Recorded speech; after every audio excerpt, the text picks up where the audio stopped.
కలలో కూడా తెలంగాణ జాగృతి నాయకులు కార్యకర్తలు తెలంగాణకు చేటు చేసే విధంగా ఆలోచన చేయరు. కానీ తెలంగాణకు నష్టం జరుగుతుంటే చూస్తూ ఊరుకోరు. ఆనాడు పోలవరం ప్రాజెక్టు కడతామంటే చూస్తూ ఊరుకోలే, కేసులు వేసినాం. ఈనాడు బనకచెర్ల కడతామంటే కూడా చూస్తూ ఊరుకోం, ఖచ్చితంగా ఆపి తీర్థం.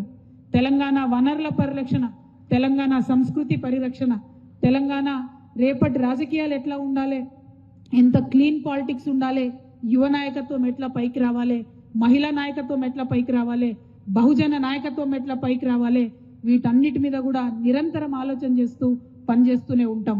అనేక అంశాలు ఉన్నాయి.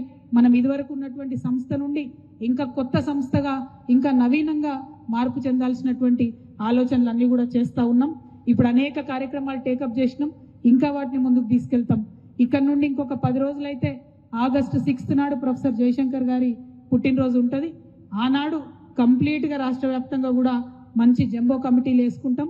అప్పుడు ఇట్లాంటి శిబిరాలు ఇంకా పెద్ద ఎత్తున జిల్లాకు కూడా నిర్వహిస్తామని ఈ సందర్భంగా తెలియజేస్తూ, ప్రతి ఒక్కరిలో నాయకుడు ఉంటాడు. ఆ నాయకత్వ లక్షణాలని పెంపొందించుకొని మన సమాజం మంచి కోసం ఉపయోగించుకోవడానికి తెలంగాణ జాగృతి ఒక వేదిక కావాలి, ఒక ప్లాట్ఫామ్ కావాలని మళ్ళొకసారి మనస్ఫూర్తిగా నేను కోరుకుంటున్నా. సమాజంలో మార్పును తీసుకురావడంలో రాజకీయాలు అనేటటువంటివి కూడా ఒక మార్గం. ఆ రాజకీయాల్లోకి రావాలనుకునేటటువంటి యువకులైనా సరే, నాకేం బ్యాక్గ్రౌండ్ లేదు కదా, మరి నా వెనుక ఎవరు ఉంటారు, నేను లీడర్ని ఎట్లయితే అనుకునే వాళ్లకు మీ వెనుక తెలంగాణ జాగృతి నిలబడి ఉంటుందని చెప్పి ఈ సందర్భంగా తెలియజేస్తూ, మరి అందరం కూడా తెలంగాణ బాగుండడానికి మంచిగా ఉండడానికి కృషి చేయాలని కోరుతూ మీ అందరి దగ్గర సెలవు తీసుకుంటున్నాను. Thank you. జై తెలంగాణ, జై జాగృతి. Thank you.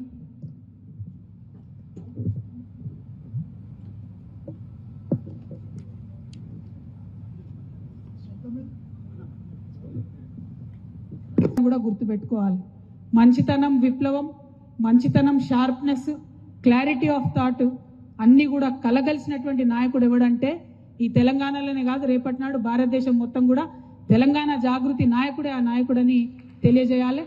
దానికోసమే ఇవాళ ట్రైనింగ్ ప్రోగ్రాం పెట్టుకున్నాం, వేరే ఏం లేదు. మనం నాయకత్వంతో ఉండాలి, మనం ఇంకా 10 మంది నాయకులను తయారు చేయాలి. అటువంటి ఆలోచన కోసమే ఇవాళ ఈ కార్యక్రమాన్ని పెట్టుకున్నాం.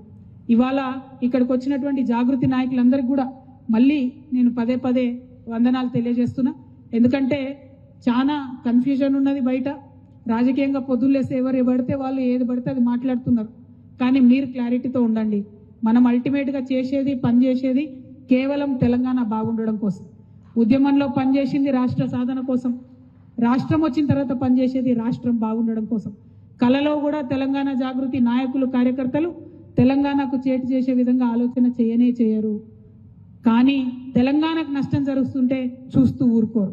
ఆనాడు పోలవరం ప్రాజెక్టు కడతామంటే చూస్తూ ఊరుకోలే, కేసులు వేసినాం. ఈనాడు బనకచెర్ల కడతామంటే కూడా చూస్తూ ఊరుకోం, ఖచ్చితంగా ఆపి తీర్థం. తెలంగాణ వనరుల పరిరక్షణ, తెలంగాణ సంస్కృతి పరిరక్షణ, తెలంగాణ రేపటి రాజకీయాలు ఎట్లా ఉండాలి, ఎంత క్లీన్ పాలిటిక్స్ ఉండాలి, యువ నాయకత్వం ఎట్లా పైకి రావాలి, మహిళా నాయకత్వం ఎట్లా పైకి రావాలి, బహుజన నాయకత్వం ఎట్లా పైకి రావాలి, వీటన్నిటి మీద కూడా నిరంతరం ఆలోచన చేస్తూ పనిచేస్తూనే ఉంటాం. అనేక అంశాలు ఉన్నాయి. మనం ఇదివరకు ఉన్నటువంటి సంస్థ నుండి ఇంకా కొత్త సంస్థగా ఇంకా నవీనంగా మార్పు చెందాల్సినటువంటి ఆలోచనలన్నీ కూడా చేస్తూ ఉన్నాం. ఇప్పుడు అనేక కార్యక్రమాలు టేకప్ చేసినాం, ఇంకా వాటిని ముందుకు తీసుకెళ్తాం. ఇక్కడ నుండి ఇంకొక 10 రోజులైతే ఆగస్టు 6 నాడు ప్రొఫెసర్ జయశంకర్ గారి పుట్టినరోజు ఉంటుంది. ఆనాడు కంప్లీట్గా రాష్ట్ర వ్యాప్తంగా కూడా మంచి జంబో కమిటీలు వేసుకుంటాం. అప్పుడు ఇట్లాంటి శిబిరాలు ఇంకా పెద్ద ఎత్తున జిల్లాకు కూడా నిర్వహిస్తామని ఈ సందర్భంగా తెలియజేస్తూ, ప్రతి ఒక్కరిలో నాయకుడు ఉంటాడు. ఆ నాయకత్వ లక్షణాలని పెంపొందించుకొని మన సమాజం మంచి కోసం ఉపయోగించుకోవడానికి తెలంగాణ జాగృతి ఒక వేదిక కావాలి, ఒక ప్లాట్ఫామ్ కావాలని మళ్ళొకసారి మనస్ఫూర్తిగా నేను కోరుకుంటున్నా. సమాజంలో మార్పును తీసుకురావడంలో రాజకీయాలు అనేటటువంటివి కూడా ఒక మార్గం. ఆ రాజకీయాల్లోకి రావాలనుకునేటటువంటి యువకులైనా సరే, నాకేం బ్యాక్గ్రౌండ్ లేదు కదా, మరి నా వెనుక ఎవరు ఉంటారు, నేను లీడర్ని ఎట్లయితే అనుకునే వాళ్లకు మీ వెనుక తెలంగాణ జాగృతి నిలబడి ఉంటుందని చెప్పి ఈ సందర్భంగా తెలియజేస్తూ, మరి అందరం కూడా తెలంగాణ బాగుండడానికి